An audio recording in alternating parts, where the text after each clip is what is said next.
can't have a conversation without mentioning probably cloud, and also I know sort of edge computing is becoming more topical. We spent, I say, the last few years maybe consolidating all our data centers, fewer and more centralized, and now apparently we've got to start putting all the data back near where the users need it. But does that, either the edge or cloud, have any sort of impact on what you're seeing in the UPS market? It does actually, yes. It has, I suppose, two impacts.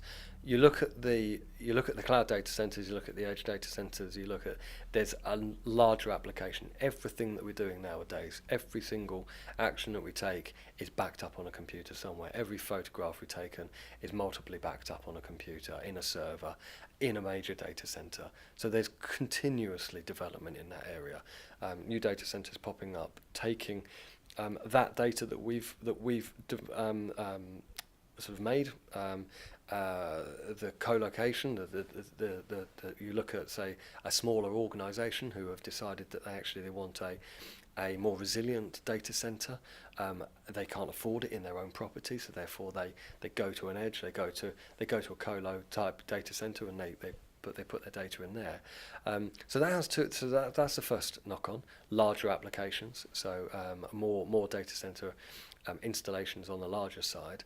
But then if you look at the local UPS that those guys used to have, they might have had a 20-30 rack application in their offices, in their HQ, and they've offloaded quite a few of those racks into the cloud, basically. So they're looking to put their information into a virtual sort of solution, basically, and because it's going up into the cloud, they don't need 20 or 30 racks. So when it comes to them renewing their UPS, looking at their installations, etc., we're ripping out UPSs which were sort of a reasonable size for these guys, and replacing them with a lot smaller systems to keep them to keep their critical, maybe networking, etc., or local host systems up and running. So it's a twofold attack, really.